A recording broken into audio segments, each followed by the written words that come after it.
Nous proclamons qu'il y a 2000 ans, Dieu a repris le règne de l'univers par son Fils éternel qu'il a fait homme, Jésus de Nazareth, et qu'il a couronné roi après sa mort et sa résurrection. Ce roi Jésus attend de tous ceux à qui cette nouvelle est annoncée une totale allégeance. Tous ceux qui prêtent allégeance au roi sont accueillis dans la famille et le royaume de Dieu, pardonnés de tous leurs péchés par le roi et réconciliés avec Dieu. Ils vivent et bénéficient des ressources du royaume de Dieu et de la communion du Saint-Esprit pour continuer à établir le règne de Dieu sur terre. Souvenez-vous, la première étape que nous avons franchie hier est que Jean a annoncé que Dieu prenait définitivement les choses en main.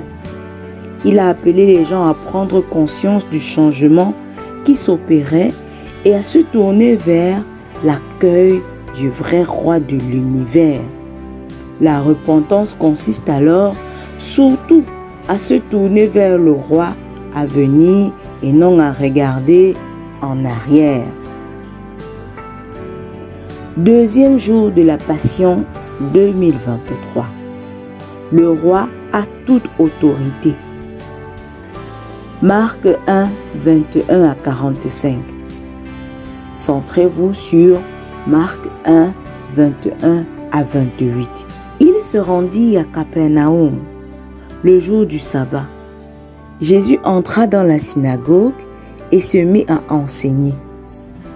Ses auditeurs furent impressionnés par son enseignement car il parlait avec une autorité que n'avaient pas les spécialistes de la loi.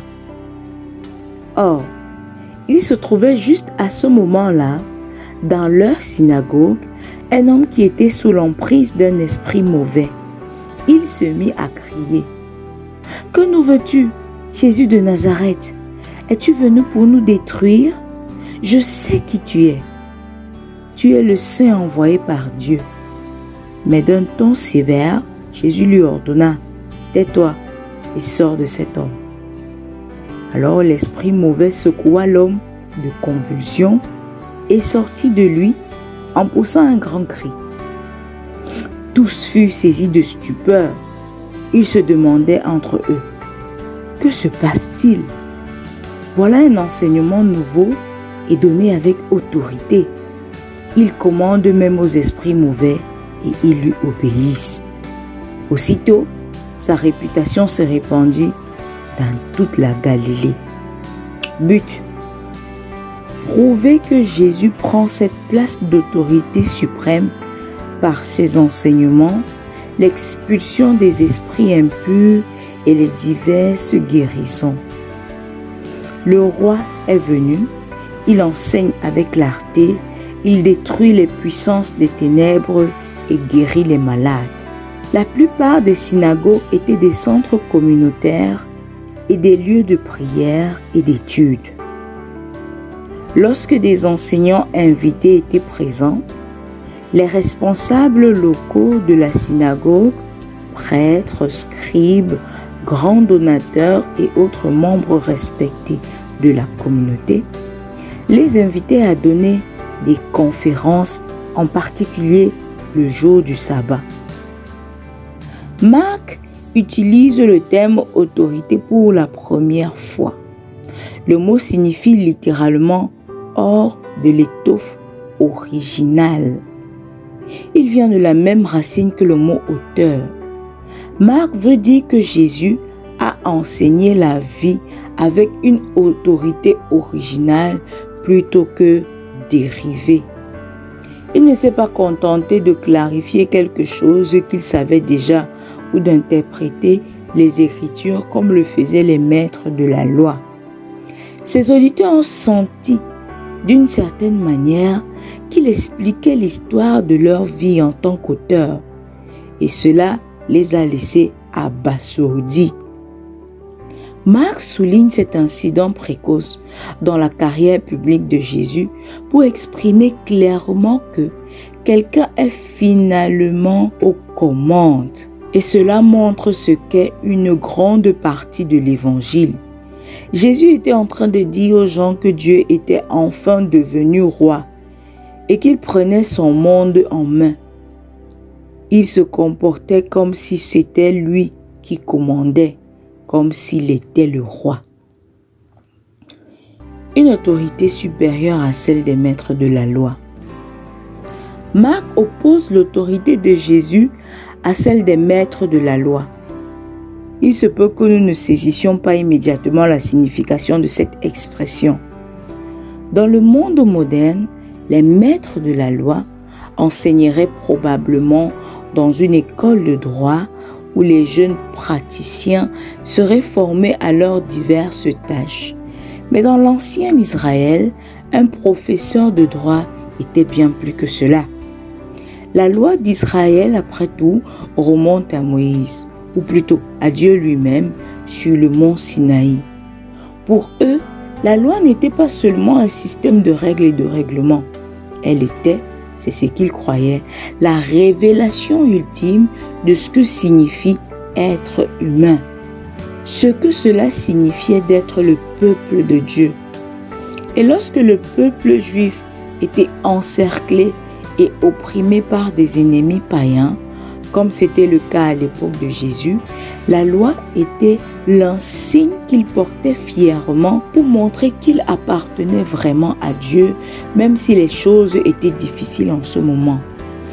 Enseigner la loi dans ce monde était bien plus que de former, enseigner la loi dans ce monde était bien plus que de former la prochaine génération d'avocats. Cela signifiait fixer les frontières sociales et culturelles.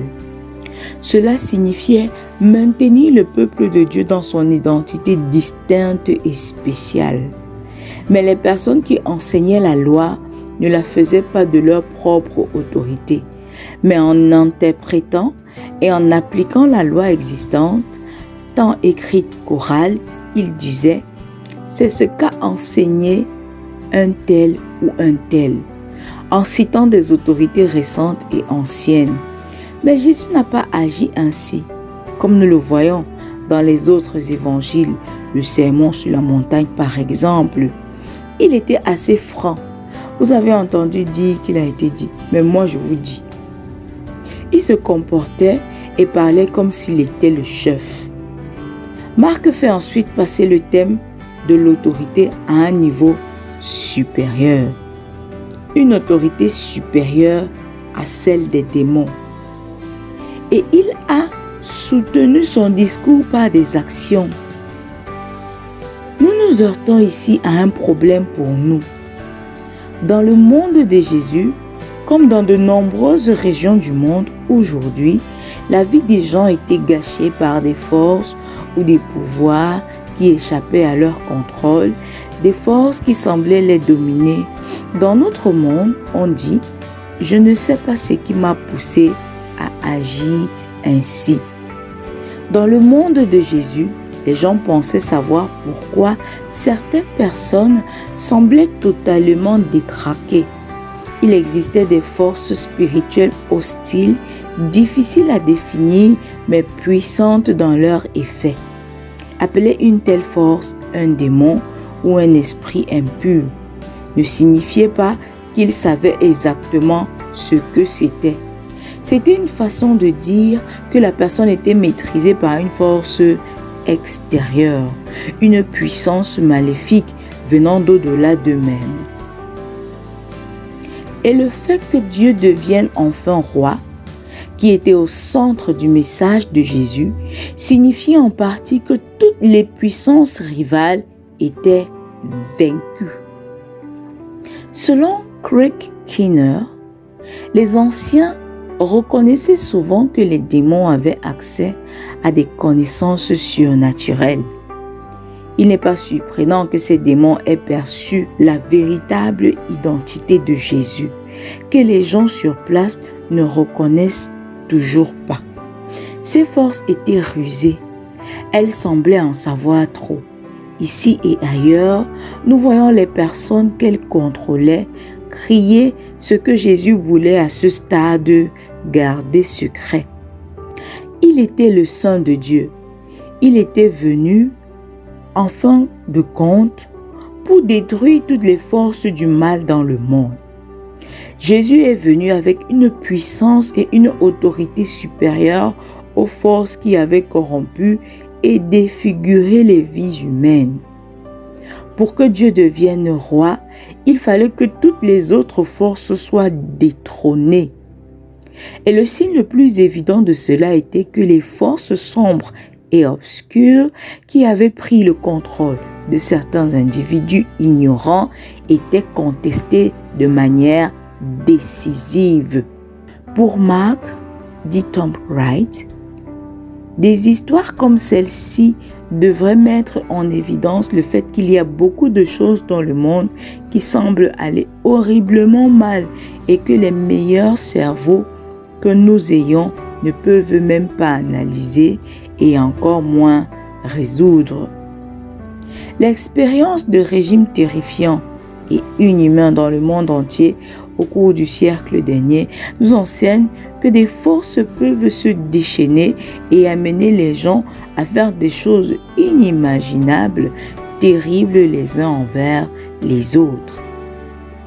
Et tout cela s'est produit à une époque où, dans le monde occidental moderne du moins, les gens ont relégué la religion et même Jésus à l'arrière-plan dans le coin intitulé « Thérapie personnelle et style de vie ». Heureusement, Jésus refuse de rester dans un tel coin, tout comme il a refusé de se conformer aux attentes des habitants de Capharnaüm. Il insiste pour être aux commandes, même si cela doit se faire au prix de sa propre vie. Et avec la même autorité, il prononce des paroles de guérison. Parfois, des gens pour qui la vie était devenue un véritable cauchemar, dont la personnalité semblait prise en charge par des puissances étrangères, affrontaient Jésus. En fait, il semble avoir eu une sorte d'intuition pour le reconnaître, savoir qui il était et ce qu'il était venu faire. Il était venu pour mettre fin au cauchemar, pour sauver les gens, tant les nations que les individus, des forces destructrices qui les asservissaient.